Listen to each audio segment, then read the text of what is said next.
So I'm sure you've heard that shopping in China is one of the best places you can go shopping because shopping in China is so cheap.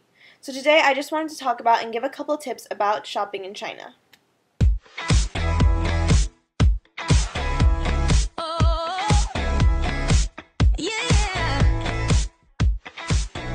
So the key thing with shopping in China is bargaining. While I was in Beijing, I went shopping in the Pearl Market and the Silk Market. Both are really great places to go shopping. I really like them. Really big, lots of variety, clothes, bags, wigs, Chinese trinkets, like whatever you could think of was there.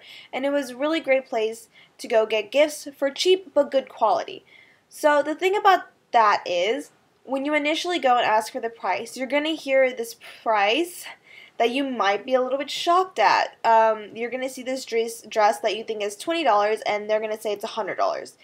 And you're going to think you went to the wrong place. Stop. Please don't think that. There's no prices marked on any of the items. At first, when I went to the Silk Market and the Pearl Market, I was shocked. I was like, $100 for this dress?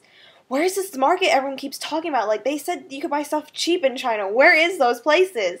It's all about bargaining. So a big tip online that they say is to give half of what they're saying. So if they say the dress is $100, you should bargain $50. I don't quite agree with that.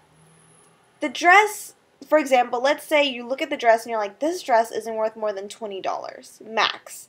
And the lady's saying $100. Does that mean you have to bargain $50? No.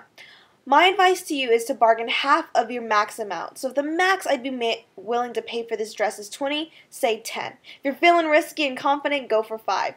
So if she's saying it's $100, just be like, I only have 10, or I only have 5, or it's not worth that much money. A lot of the stuff when you're bargaining with them, you're going to hear a couple of certain lines you'll be hearing over and over again no matter what market you go to and no matter what shopkeeper you're dealing with. A lot of the ones I heard was, well, it's really good quality, so blah, blah, blah. You hear this a lot right when you ask for the price. So, how much is this necklace? Oh, well, it's really good quality, so $2,100. Like, it's just ridiculous.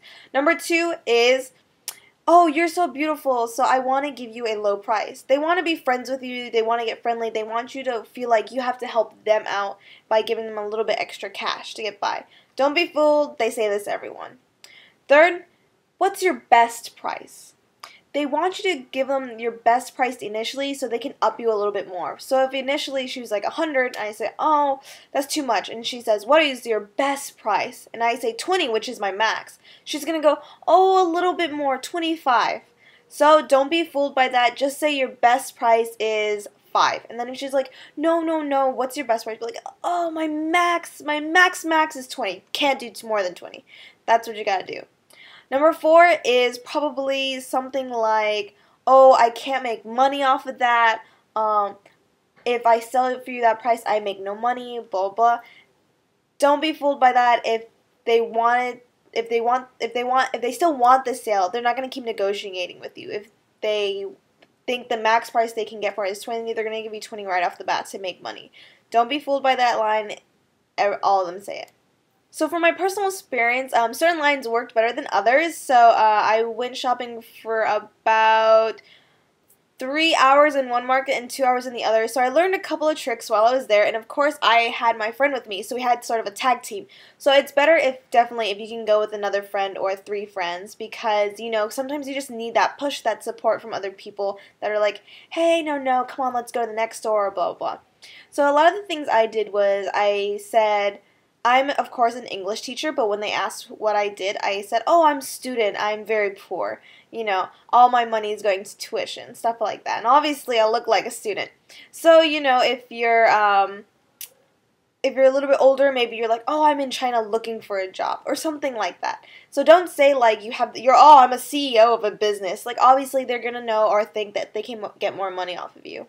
Another thing that I found was really useful in the market was saying, oh no, but I live in Korea. I can get the same shirt I saw in the subway for $5, not $10. I want $5. That's a really good one. Just saying that you can get it cheaper back home or cheaper to the next country you're going to or yada yada. It's really good. 3. if it's just taking too long to bargain, walk away. Just be like, no, it's okay. I understand that you can't make money off of how little money I'm giving you. I'm really sorry. It's okay. And walk out. You walking out is the best thing possible you can do for this bargain. Because if they want it, if they really want your money, they'll go running after you to give you the price that you wanted. So me and my friend did this a lot. We were like, oh, we're students. We don't have a lot of money. I can only pay $10 for this dress. She's like, no, no, no, I can't make money off of that. I'd be like, yeah, I understand. I'm really sorry. I just can't pay more than 10. Thank you anyways. And I'd walk out. 9 out of 10 times, the woman would run after me being like, no, no, no, okay, 10 is okay. So it's a really great bargaining chip. It's kind of the last stand you can take walking out and stuff. Another great tip I can give to you is to hide your money. So if you just withdrew cash, and of course, don't carry all the cash that you withdrew on you. But if you're carrying, say, like $100 on you and you're going shopping, don't even show them that much, okay? When you're paying, hide your money. So this is my wallet I brought to China, and as you can see, there is this flap to hold money and this flap to hold money. So a great thing that I did was that I would put like maybe 20 or 10 bucks in here and put the rest like $90, $80 in here.